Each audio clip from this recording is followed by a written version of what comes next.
When I think back to my baby shower, what stands out isn't the homemade cupcakes or the Pinterest-perfect decorations Adam stayed up all night taping to the wall. It's the moment my mom handed me a onesie that felt like a punch to the gut. The onesie read, "Surprise baby of a disappointment." At first glance, it seemed like one of her edgy jokes, something she'd probably laugh about later over wine with her friends. But as I held it up for everyone to see, forcing a laugh so loud it echoed through the room, I could feel my chest tighten. This wasn't just a joke. It was a reflection of how my family had always seen me, an unplanned burden, a mistake they never quite forgave. The silence in the room was deafening. For a split second, time froze.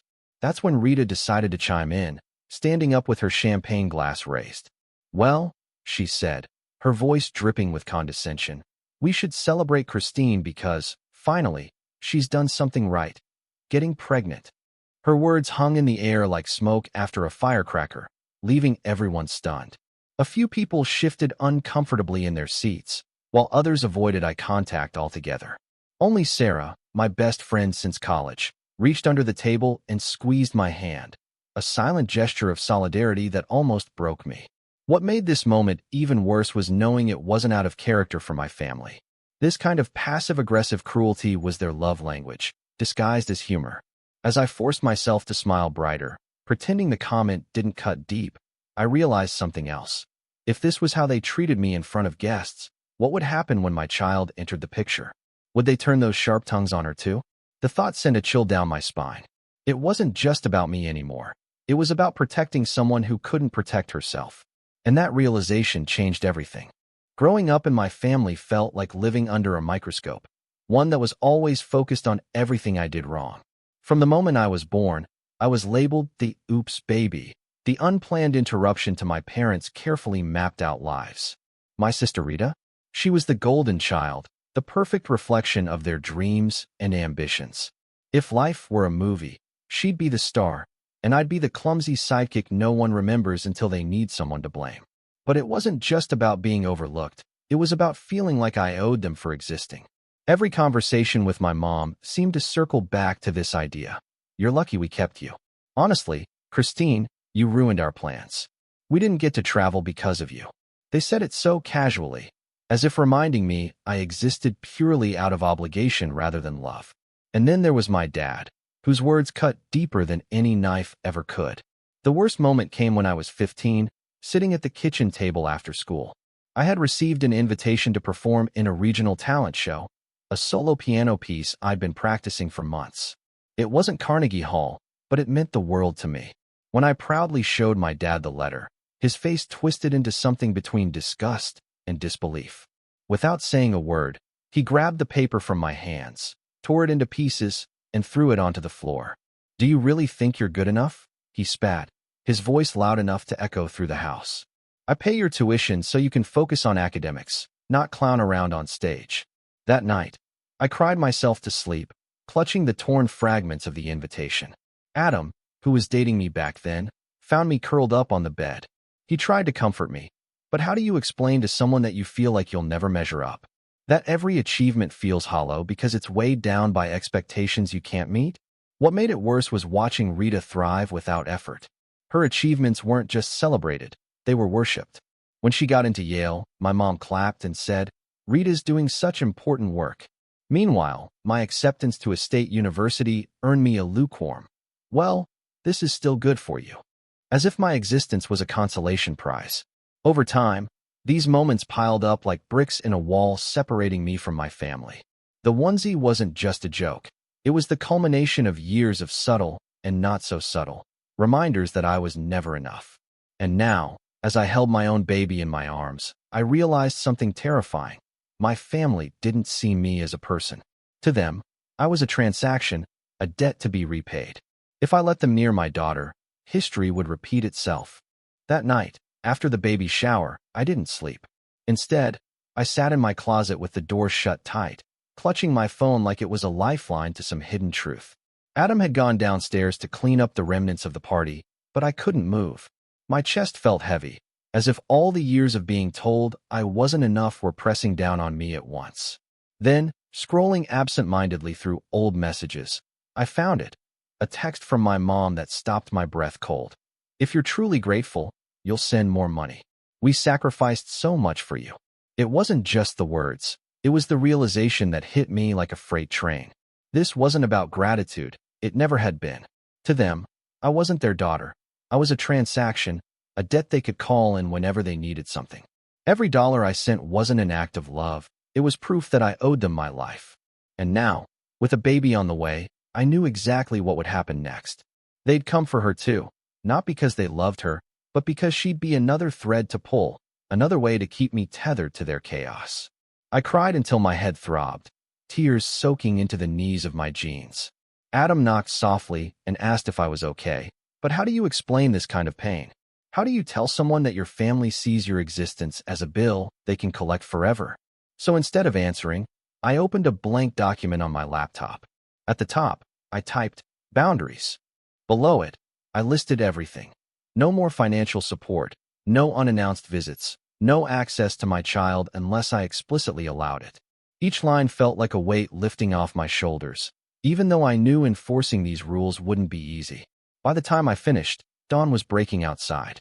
I looked at Adam and said, "We're moving." He didn't ask why or argue. He just nodded.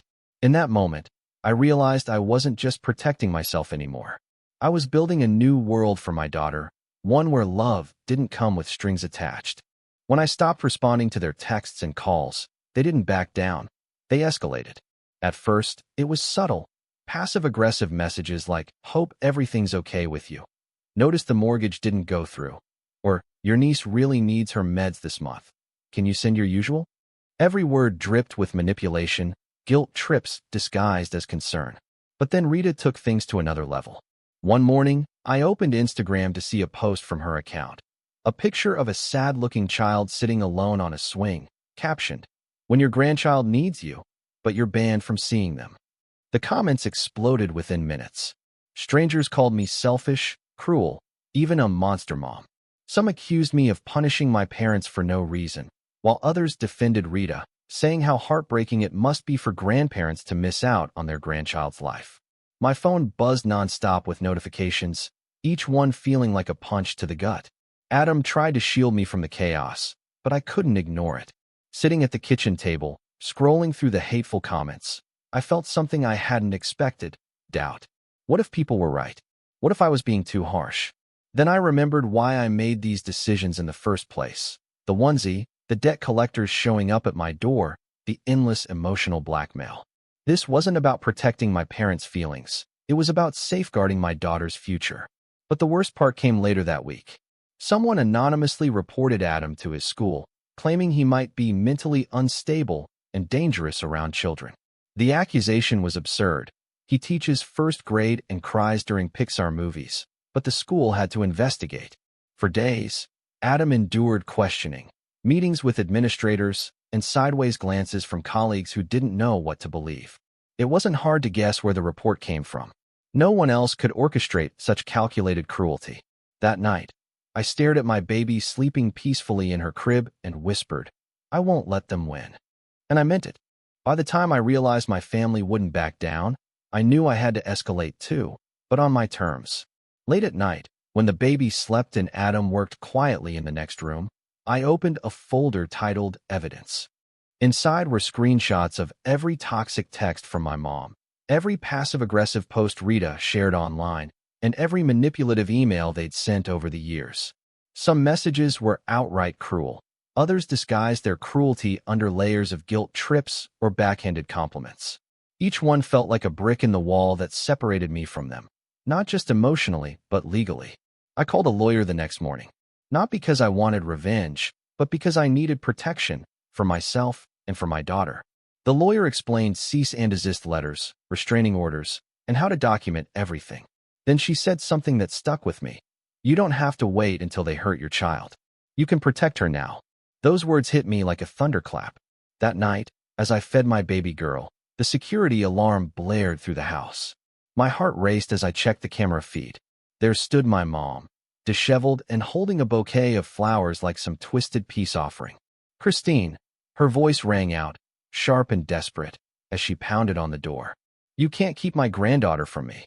Her words trembled between anger and something that might have been guilt, but I wasn't about to fall for it. Through the security camera, I watched her pace back and forth, her once immaculate hair now disheveled, her hands clutching a bouquet of wilted flowers like some twisted peace offering. Beside her stood a man in a cheap suit, clipboard in hand. Another debt collector, no doubt sent to pressure me into compliance. For a fleeting second, doubt crept in. What if I was overreacting? What if they really did just want to see the baby? But then I remembered everything.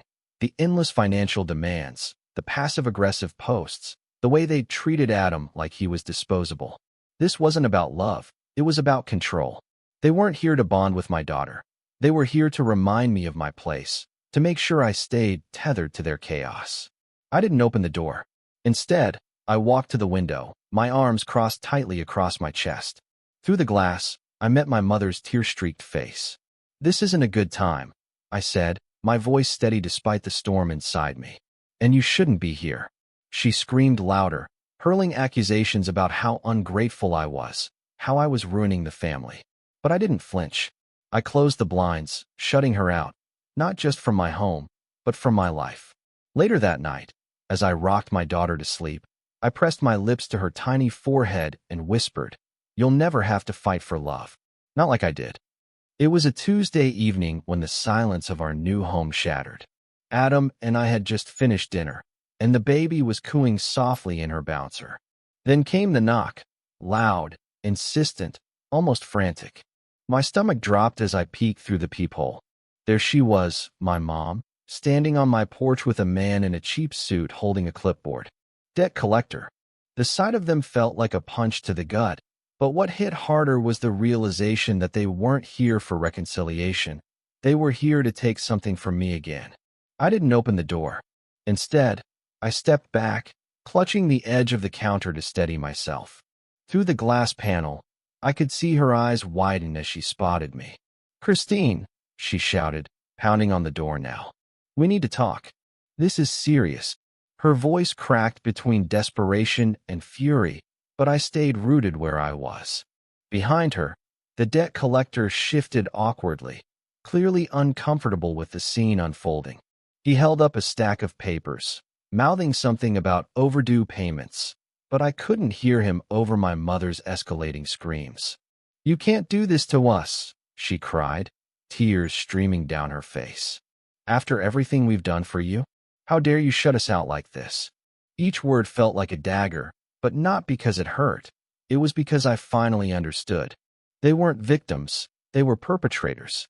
Every demand, every guilt trip, every manipulation had led to this moment, and I wasn't going to let them win. Adam appeared beside me, his hand resting gently on my shoulder. "Do you want me to handle this?" he asked quietly. I shook my head. No, this was my fight. I walked to the door, arms crossed tightly across my chest, and stared at her through the glass. "This isn't a good time," I said firmly, my voice cutting through the chaos. "And you shouldn't be here." "But we're family," she sobbed, slamming her palm against the doorframe. "Don't do this to us, Christine." For the first time in my life, I didn't feel guilt. I didn't feel fear. What I felt was clarity. "I didn't do this to you," I replied, my voice calm but unyielding. "You did this to yourself." The words hung in the air like smoke after an explosion. She froze, her mouth opening and closing as if searching for a response, but nothing came out. Slowly, I closed the blinds, shutting her out, not just from my home, but from my life. That night, as I tucked my daughter into her crib, I realized something profound. My decision wasn't just about protecting her. It was about reclaiming myself. Over the next few weeks, the truth began to surface. A cousin reached out, admitting he'd always wondered why I seemed so tense around my parents. An aunt confessed she'd remembered overhearing my mom say things like, "She owes us for keeping her." One by one, pieces of the puzzle fell into place, and people started seeing the pattern, the lies, the manipulation, the exploitation. Eventually, even some extended family members who'd once doubted me began to reach out. "I'm sorry I didn't see it sooner," one wrote. Another simply sent a note that read, "You're doing the right thing." For the first time, I felt supported, not by blood, but by choice. On my daughter's first birthday, I threw a small party, not the kind with Pinterest-perfect decorations or expensive catering, but one filled with people who truly mattered. There was Sarah, my best friend since college, Adam's sister, who'd flown in just for the day, and a few neighbors who had become like family over the past year. The cake was homemade, slightly lopsided, but adorable, and the balloons were from a dollar store. It wasn't perfect, but it felt real, something I hadn't experienced in a long time. As my daughter sat in her high chair, her tiny hands gripping the edge while everyone sang "Happy Birthday," I watched her face light up as she leaned forward to blow out the candle. For a moment, the world seemed to pause. That's when it hit me. This was the first time in my life I felt like I truly belonged to a family. Not the toxic, conditional kind I grew up with. The kind that made me feel like I owed them my very existence. But a chosen family, built on love, respect, and mutual support. I thought about all the years I spent trying to prove myself to my parents, bending over backward to meet their impossible standards. I remembered the onesie, the debt collectors at my door, the guilt trips disguised as jokes. But none of that mattered anymore. What mattered was the little girl in front of me, giggling as frosting smeared across her cheeks. She would never know what it felt like to be told she wasn't enough. She would never have to fight for love or earn affection through endless sacrifices. Later that night, after the guests left and the house was quiet again, I sat on the couch with a cup of tea, staring at the photos from the day. My heart swelled with pride, not because everything went perfectly, but because I had broken the cycle. I wasn't the scared, insecure girl hiding in her closet anymore. I was someone new, a mother who knew how to protect what mattered most. And as I looked at my sleeping daughter, I whispered, "You'll always have a home here, a real one." Sitting on the porch one evening, I found myself staring at the horizon as the sun dipped below it, painting the sky in fiery hues of orange and pink. The baby was asleep inside, her soft breaths audible through the baby monitor. For so long, I had carried the weight of my family's expectations like an invisible chain wrapped around my chest. But now, sitting here in this quiet moment, I realized something profound. The past wasn't just over, it was gone. Not erased, but transformed into a lesson that made me stronger. I used to be the girl who laughed when she wanted to cry, who gave money even when it left me broke, who stayed silent when words would have saved me. That version of me felt like someone else entirely now, like a shadow I'd finally stepped out of.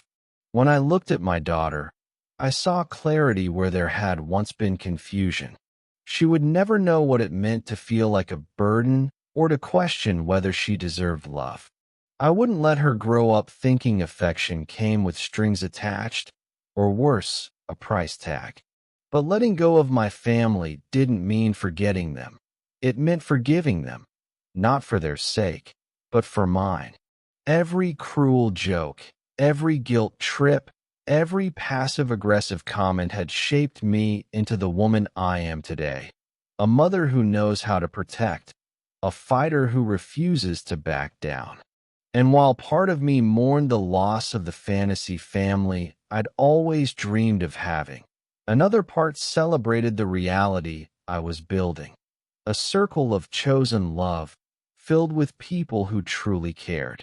That night, as I tucked my daughter into bed, I whispered something I never thought I'd say aloud. Mommy isn't afraid anymore. It wasn't just about me. It was about her. About giving her a life free from the toxicity that had haunted me. Sometimes, cutting ties is the bravest thing you can do, not because it's easy, but because it's necessary. Love shouldn't cost you your dignity, your peace, or your soul. And for the first time in my life, I understood what real love looked like.